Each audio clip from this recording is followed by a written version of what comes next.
Hello, everybody, and welcome to our very first episode of Backyard Brimfield. My name is Cassie Weyer, and I will be your host today, and I am also the Park Director for Brimfield Township. So how our program works, if you are unfamiliar, is that you submit your nature findings to me, and I talk about them. So let's go ahead and dive into our very first submission. So this came to us from a Brimfield resident who observed this bird in his pond. He said that it was hanging out all day and diving in and out of the water, and he believed it to be a double-crested cormorant. That was absolutely correct. This bird is a double-crested cormorant. So double-crested cormorants have black feathers, and they have short wings and short legs, which aren't exactly the best for flying, but they are well adapted for this bird who spends a lot of its time in and around the water, and it spends a lot of time swimming and diving for fish and other prey. So their diet, they are mostly carnivores, and they eat fish, crustaceans, and invertebrates and other things that live in the water. And their beak, which we can see in this photo here, here's my cursor, you can see in this photo is hook-shaped, which is a great adaptation for a bird that lives in the water because it is great for grabbing onto slippery prey. So their name double-crested comes from the crest that they develop on the top of their head during breeding season, which you can see in this photo here. And also during breeding season, the inside of their mouths turn bright blue and their eyes turn this bright, beautiful teal color. During breeding season, they breed in colonies. They can breed in colonies of up to 3,000 birds. And during this time, the males and the females will build a nest made out of sticks. They will build it together, and they will also take turns incubating their eggs. So one will sit on the nest while the other one goes to get food for the one on the nest. They will have 1 to 7 eggs, and it takes about 28 days for those eggs to hatch. So that's a little bit about this bird. So our next submission comes to us from our very own fiscal officer, John Delzell. Thank you, John. John always sends me really great pictures of wildlife from his backyard. We actually have another one in this episode, so I really appreciate that. So this animal here is a common snapping turtle, and John's question to me was, what was this turtle doing in his yard? Given the time of year that this was in his yard, this was taken back in June. This is breeding season or nesting season for common snapping turtles. So my theory was that this was a female that was looking for a place to lay her eggs. And that was the case. John later sent me this photo of this female snapping turtle laying her eggs in his yard. And those eggs later hatched, and the baby snapping turtles were able to find a new place to live. So that is really great. So some identifying features of the common snapping turtle are the sharp claws in the front and in the back. They kind of have dry, rough looking skin. Now their color can vary. You can see in the different pictures that I'm going to show here, their colors can vary quite a bit. This individual is tan. They can be light brown, dark brown, or black in color. And oftentimes they have mud and algae on the top of their shell because they spend most of their lives in the water. The reason that I believe that that individual that John saw in his yard was a female is because that is one of the few times that a common snapping turtle will leave the water is a female looking to lay her eggs. And they can travel up to 1 mile from the water that they typically live in to find a place to lay their eggs. Another feature that the common snapping turtle has is this sharp beak in the front of their mouths that they use for catching prey. And also they have forward-facing eyes. Forward-facing eyes are typical of animals that are predators because if you think about it, an animal that is hunting, it's pretty useful to have your eyes in the front of your face. Prey animals generally have their eyes more on the side of their head. So a little rhyme to remember this is eyes in the front like to hunt, eyes on the side like to hide. So as I mentioned, common snapping turtles are highly aquatic. They spend most of their time in the water. They prefer to live in freshwater habitats with mud on the bottom of them that they use to catch their prey. So they will submerge their bodies into the mud with just their eyes and their nostrils exposed. and they will lie in wait for something to pass them by so they can snap at it, so they can grab at it. So they are what is referred to as an ambush predator, meaning that they wait for their prey to come to them. Pretty smart. So common snapping turtles as adults do not have too many predators, but when they are eggs or young turtles, they can be preyed upon by raccoons, foxes, skunks, birds, or even other reptiles. So these are some photos of common snapping turtles that I have taken in our parks. The one on the left was a fairly young common snapping turtle. It was quite small. I would say that it was about 4 or 5 inches long. And this one came from our retention pond by the community center, and it was walking across our driveway. And the individual on the right-hand side was at Lions Park. This was an adult female that was looking for a place to lay her eggs. We observed her trying to find a spot to lay her eggs, which this was not a great location because this gravel was set to be moved in the near future. So luckily she changed her mind and did not lay her eggs here, but I was able to get a pretty good picture. Even has the Brimfield water tower in the background. So that was pretty cool to see. All right, this observation comes to us also from John Dalzell. Thank you, John. He has a great backyard for wildlife. And I'm sure a lot of you already know what this animal is, and I'm sure a lot of you are seeing them this time of year. This is our state mammal, the white-tailed deer. So this is the state mammal of Ohio, but also the state mammal of a lot of other states because white-tailed deer are pretty prevalent throughout the United States. So on our left-hand side here, this is the male deer or the buck. And on the right-hand side, this is a female or a doe. So one obvious difference between the two is if you see an individual with antlers on the top of their head, this is most likely a male. There is a very, very rare 1 in 10,000 chance that a female deer, white-tailed deer, can grow antlers. That's a fun fact. But most likely you are seeing a male deer. And there's a difference between antlers and horns that we're going to talk about in a little bit. But another difference that they have is the males are quite a bit larger than the female. They range, their weight can range from 150 to 300 pounds, where the female is between 90 and 130 pounds. White-tailed deer are herbivores, and they are also grazers. So as they walk, they eat, and they will eat grasses, fruits, nuts, twigs, fungi, and anything that grows in your garden. If you are a gardener, I'm sure you have battled with the deer eating your plants. So this is your first word of the day. I was originally going to only have 1 word of the day, but you're going to get 2 today because I couldn't decide. So your first word of the day is ungulate. Take you a minute to pronounce it, ungulate.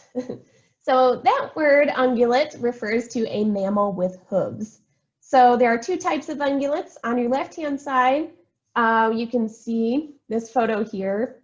There are odd-toed ungulates.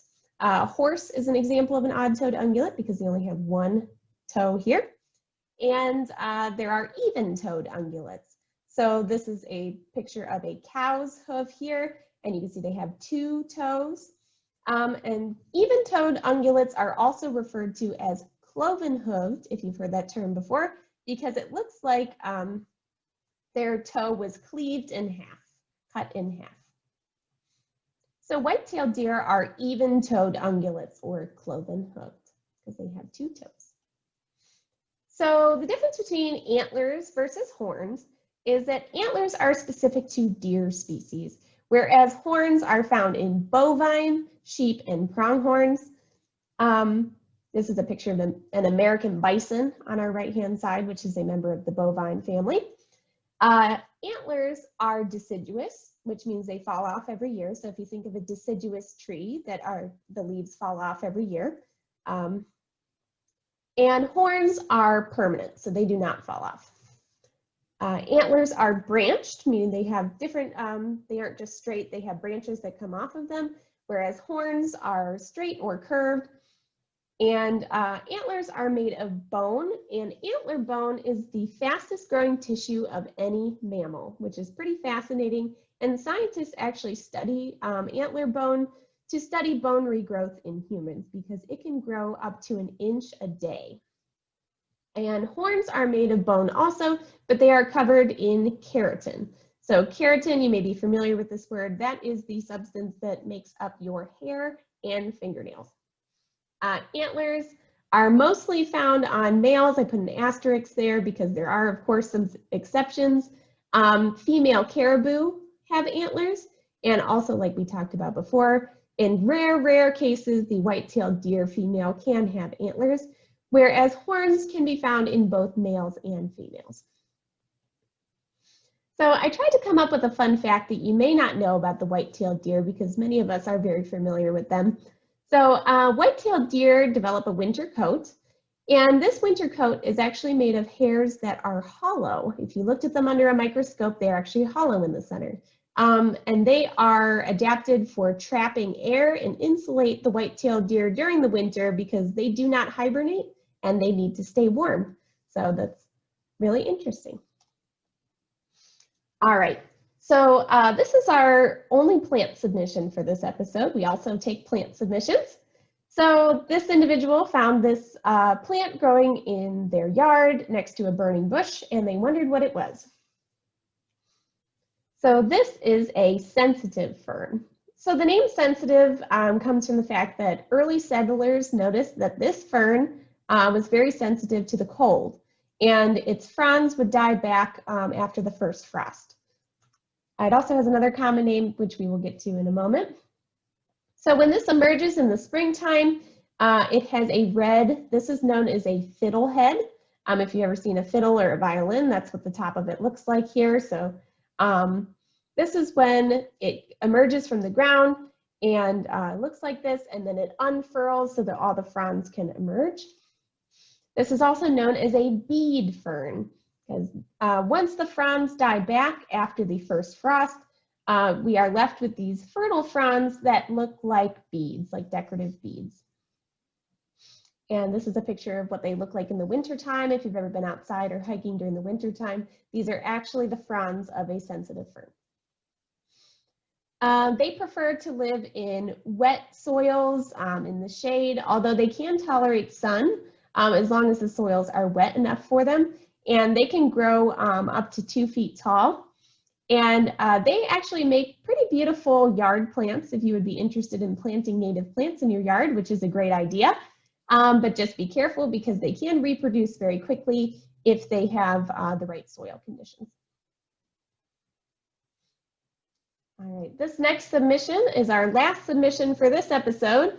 And this insect was observed on this individual's door over their back door.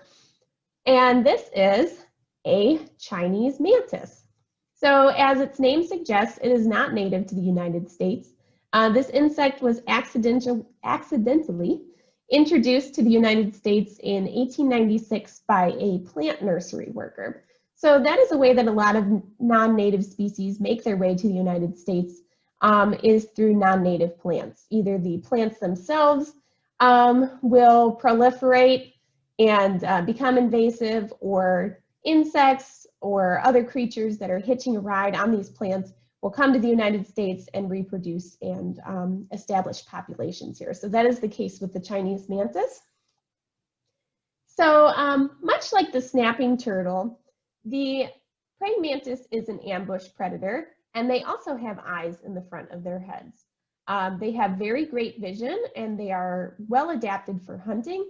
And they also have what are known as raptorial forearms. These arms, these big long arms here, and raptorial means that they are adapted for catching prey. Like the snapping turtle, they are ambush predators, so they will lie in wait, and they blend in really well to their surroundings, and they will wait for an insect or another prey item to come by them, and they will snap and grab it. They have quite a varied diet as well, much like the snapping turtle.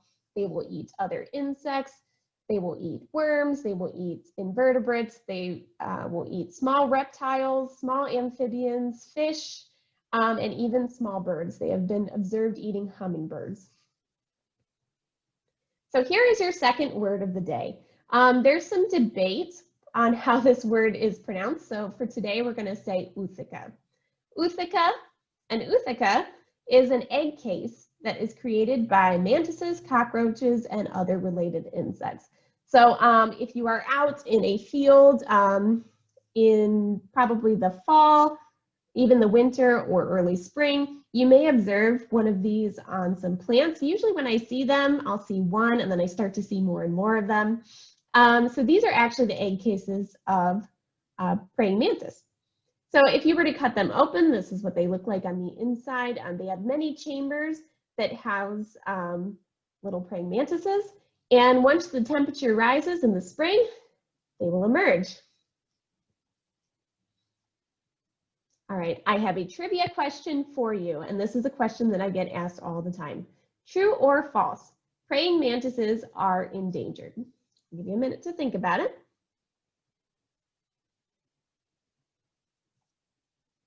This is false.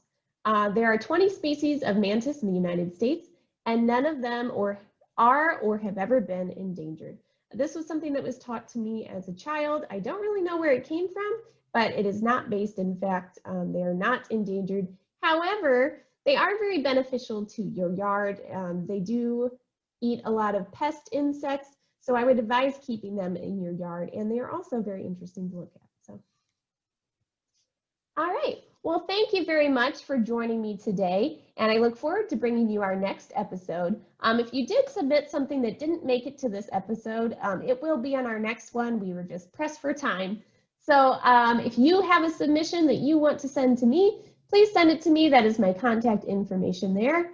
The deadline for that is going to be October 2nd.